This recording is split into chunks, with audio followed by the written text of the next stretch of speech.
میرا شوہر پردیس گیا تو میں نے کچھ دن کے بعد ہی شور مچا دیا کہ وہ تو مر گیا ہے۔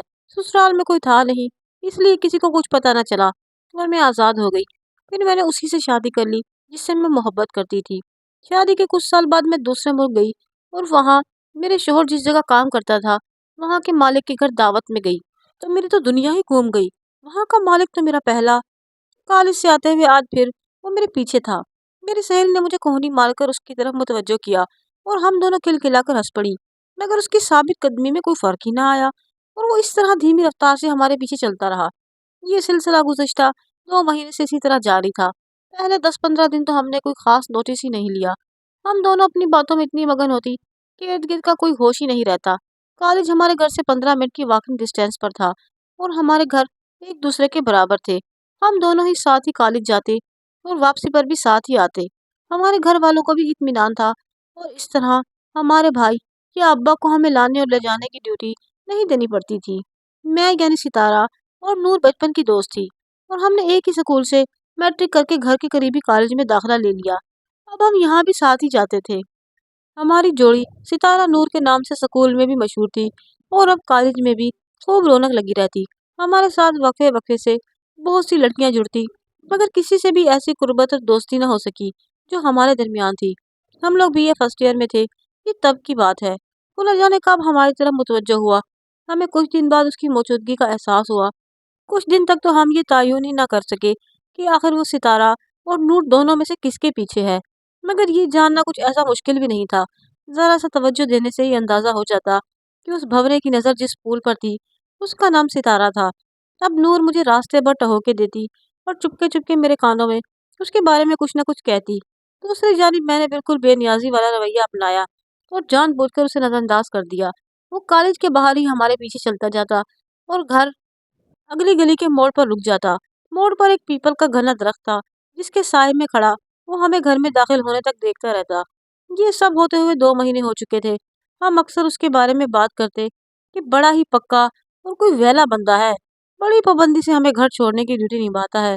میں ہنستی اور نور سے کہتی کہ ہمیں مفت کا چوکیدار مل گیا ہے۔ اس طرح ہم ہنسی مذاق میں اس کا ذکر کرتے، مگر ایک دن اس سے آگے بات بڑھ گئی۔ ہوا کچھ یوں کہ اس دن جب صبح میں نے نور کا دروازہ ناک کیا تو وہ باہر نہ آئی۔ اس کے ابا نے کہا کہ رات اس کی خالہ کا انتقال ہو گیا ہے اور وہ دیر رات اپنی اماں کے ساتھ وہاں گئی ہے، اب کچھ دن کے بعد ہی آئے گی۔ کیا کرتی، انکل سے افسوس کیا اور کالج کے لیے اکیلے ہی چلی گئی۔ اب آ کر گھر واپس جا کے کسی سے کہتی تو دیر ہو جانی تھی۔ اس وقت تو میں چلی گئی، مگر اصل مسئلہ واپسی میں ہوا۔ وہ آج بھی میرے پیچھے تھا، بلکہ مجھے اکیلا دیکھ کر اس کی نظروں میں ایک چمک سی آ گئی تھی۔ دور جا کے جب ایک سنسان راستہ آیا تو وہ میرے بالکل قریب آ گیا اور میرے ہاتھ میں ایک کاغذ سما کر وہیں رک گیا۔ اتنے دنوں میں شاید میرے دل میں بھی اس کے لیے نرم گوشہ پیدا ہو گیا تھا، جو میں نے اس کا دیا ہوا کاغذ کتابوں میں رکھ لیا اور جلدی تیز تیز قدم اٹھاتی گھر کو روانہ ہو گئی۔ فرصت ملتے ہی میں نے دھڑکتے دل سے وہ نامہ محبت نکالا جو اس کے جذبات کا ترجمان تھا اور اسے پڑھ کر میرا دل ایک نئی لے پر دھڑکنے لگا۔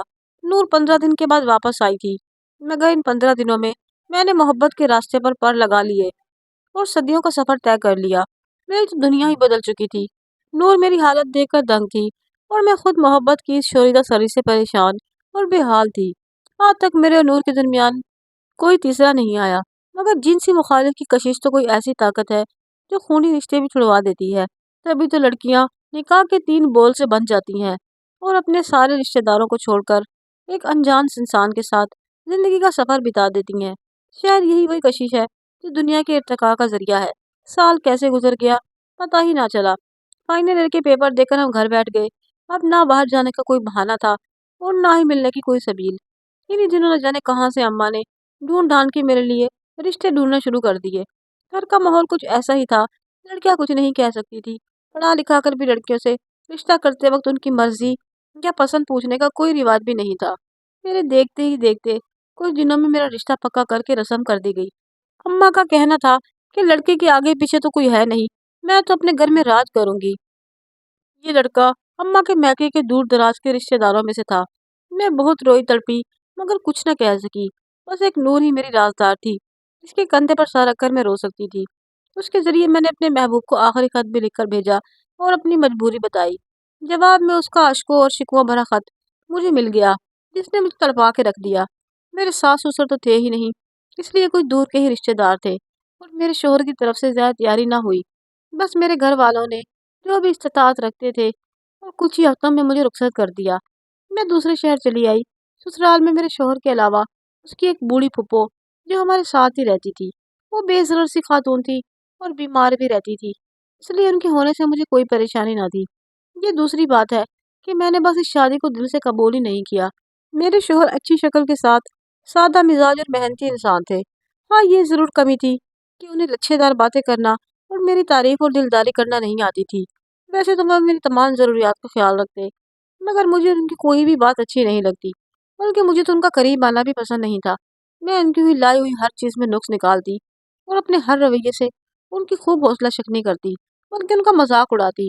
یا تو وہ یہ سب سمجھتے نہیں تھے، یا پھر سب کچھ سمجھ کر نظر انداز کر دیتے تھے۔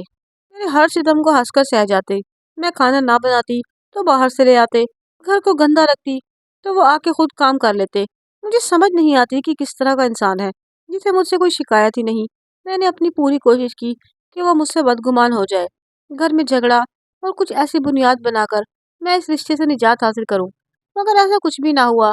ایک دن میرے شوہر گھر آئے تو کافی اداس تھے۔ مجھے کہنے لگے کہ اب میں باہر جا رہا ہوں۔ میں نے کافی عرصہ پہلے کوشش کی تھی، اور اب جب تم میری زندگی میں آ گئی ہو تو میری یہ کوشش کامیاب ہو گئی ہے۔ اب جبکہ میں جانا نہیں چاہتا۔ میں تو یہ سن کر بہت خوش ہوئی۔ میں نے فوراً ہی اپنا رویہ اچھا کر لیا اور ان سے کہا کہ آپ کو ضرور باہر جانا چاہیے، یہاں رکھا ہی کیا ہے، اور ویسے بھی باہر کی کمائی کے تو اپنے ہی مزے ہیں۔ میری یہ بات سن کر وہ میری شکل دیکھنے لگے اور حسرت بھری آنکھوں کے ساتھ مجھے دیکھ کر مسکرا دیے۔ اس کے چند دن بعد ہی وہ باہر روانہ ہو گئے۔ مجھے تو ان کے جانے کی اتنی خوشی تھی کہ میں نے کچھ بھی پوچھنا گوارا نہ کیا کہ وہ کب آئیں گے، یہ کس کام کے لیے جا رہے ہیں۔ شوہر کے جاتے ہی مجھے لگا جیسے میں کسی قید سے آزاد ہو گئی ہوں۔ میں نے نور کے ذریعے اپنی محبت دلاور سے رابطہ کیا۔ اب تو میں دوسرے شہر میں تھی اور گھر والوں کا کوئی ڈر خوف بھی نہیں تھا۔ سسرال میں بس میں تھی اور میرے شوہر کی بیمار پھپھو، جسے نظر بھی بہت کم آتا تھا۔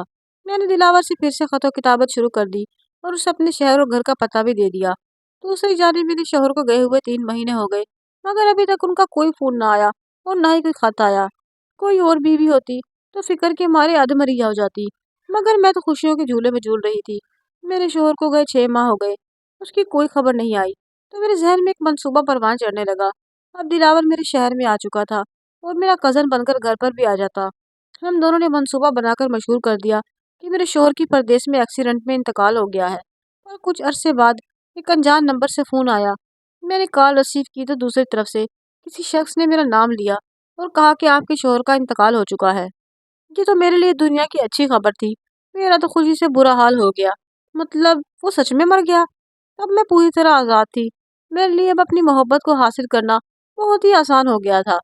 تو میں نے فیصلہ کر لیا کہ میں جلد ہی وہی کروں گی۔ ابھی میں عدت میں تھی۔ میرے شوہر کی پھپھو اچانک سے زیادہ بیمار ہوئی اور ان کا بھی انتقال ہو گیا۔ میرے شوہر کا تو اس پھپھو کے سوا کوئی تھا ہی نہیں۔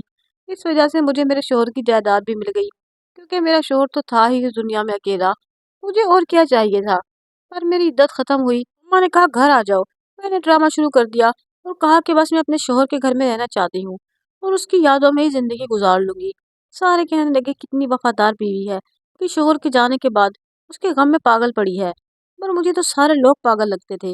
اب مجھے ہنسی آتی تھی، انہیں کیسے سمجھ نہیں آتی میرے گھر والوں کو میں کتنی خوش ہوں اپنے شوہر کے مرنے سے۔ خیر، اب مجھے وفادار بیوی کا لیبل بھی لگ چکا تھا۔ میں اپنے محبوب کے ساتھ باہر گھومنے جاتی، مجھے کوئی روکنے والا نہیں تھا۔ وہ مجھے ڈھیر ساری شاپنگ کرواتا اور سارا دن ہم گھومتے پھرتے۔ رات کو وہ مجھے گھر چھوڑ جاتا۔ نور کو پتہ نہیں کیا ہو گیا تھا، ایک دن اس نے مجھ سے سارے رابطے توڑ دیے اور غصے میں مجھے کہنے لگی کہ تم جیسی دوستوں سے خدا بچائے، مجھے تم سے ایسی امید نہیں تھی کہ تم اس قدر گر جاؤ گی۔ خدا پوچھے گا تم سے، یاد رکھنا کبھی خوش نہیں رہو گی۔ وہ نہ جانے مجھے آخری بار کیا کیا کہہ گئی۔ مجھے ڈر لگنے لگا کہیں وہ میرے سارے راز میرے گھر والوں کو ہی نہ بتا دے۔ مجھے تو بہت پریشانی لگی ہوئی تھی، اور گھر والوں کو جب فون آیا تو سب کے ساتھ میں نے بات کی۔ سب کا رویہ میرے ساتھ اچھا تھا، اس کا مطلب یہ تھا کہ اس نے کچھ نہیں بتایا۔ مجھے سکون مل گیا۔ ایک دن میں گھر میں بیٹھی ہوئی تھی، اچانک وہ آ گیا۔ میں اسے دیکھ کر حیران ہو گئی۔ وہ کبھی بنا بتائے نہیں آتا تھا، آج اس طرح آیا مجھے بہت عجیب لگا۔ میں نے کہا خیریت، ایسے کیوں آ گئے؟ وہ کہنے لگا کہ بس ایسے ہی، تمہاری یاد آ رہی تھی تو ملنے آ گیا۔